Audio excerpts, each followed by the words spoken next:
But this app is something that reminds your clients on the monthly of not just things like that that are vital, but all kinds of other stuff. So this is the power of Abode.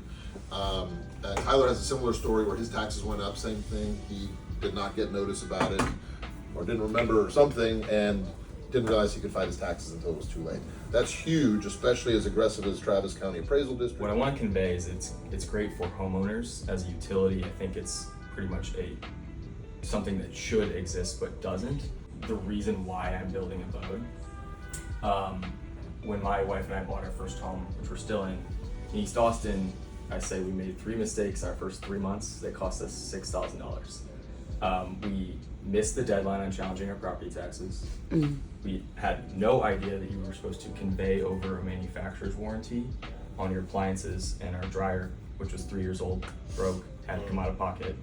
And I overpaid for pest control by like 3 or 4 times, because the day that somebody from EcoShield came knocking on my door was the same day I got stung by a bee.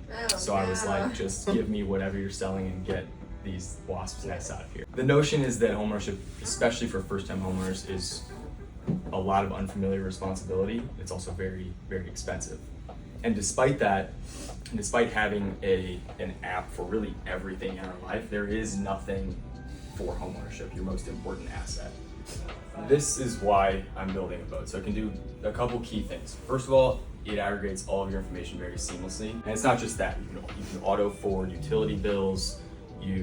We've gotten a lot of requests on TikTok for paint colors, which I guess is, it's hard to pick. Paint colors. Well, it's hard to pick the right one. Yeah, and just like knowing what color you painted your wall. Yeah.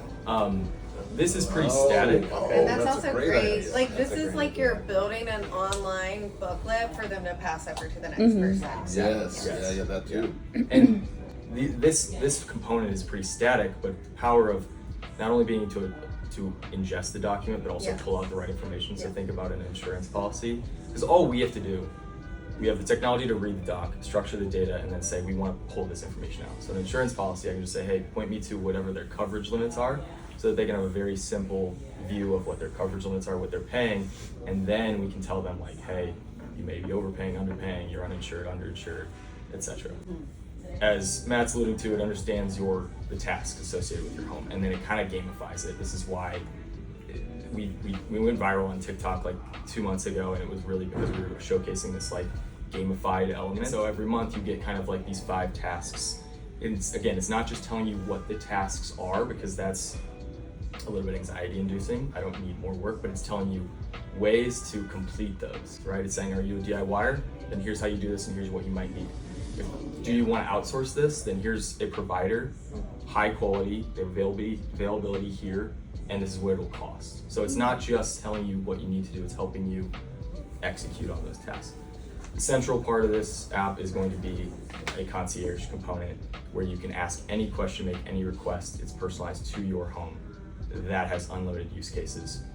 And then recommending and savings opportunities. There's a continuous monitoring function so that you're not doing something stupid like forgetting to challenge your property taxes. Yes. Right? Big problem. There's a lot of those. Wow. Energy right now is really Yeah. popular because of the Inflation Reduction Act, and putting solar panels on your home can actually save you a lot of money on taxes. There's other incentives. We're going to go and find great partners, forward-thinking partners, innovative partners, and we already have about 10 of them. We're not going to sell your data. We're not going to spam you with ads. We're going to go and curate basically a list of providers that we think are very powerful to help you challenge your property taxes, optimize your energy, etc. And we have a whole brochure like that we give clients post-closing, so maybe we can later on share. This part on the far right, which is like the financial side of things. This is the first iteration. It is pretty simple. We're just pulling in public data and doing some math. I mean, this is pretty straightforward. We want to go a couple layers deeper, but what this does is this is really relevant for realtors and lenders because it gives them a way to interact naturally with their clients. If they have questions about, I don't know, you can see in the small text, like buy another home, like, okay, how does that work? And then there's ways that you can basically just click a button and sends a preloaded text directly to the realtor. So homeownership apps, I'm sure you've heard of some, and they've never really gained any sort of ubiquity because a large part of this is it's going to be powered by artificial intelligence. We're not going to be like slapping the consumer in the face with AI, but the user experience is driven by AI because we can do two key things. We can ingest documents instantaneously, which allow, like with all home docs being non-standardized, that's really powerful because we can basically take an inspection, for example. We can basically slurp in an inspection and know and pull out everything about your home that we That's great. need to know. Yeah, to we were talking about that personalize last week. Amazing. And layered on top of that is this idea of like a concierge, which is plugged into large language models to access information very, very efficiently. So think about like the power of having immediate access to the internet 1,000 times faster than we could 12 months ago, and it's personalized to your home. That's why I think that this app doesn't exist yet, because it was hard and generic advice is not helpful. You need advice that's very much tailored to you.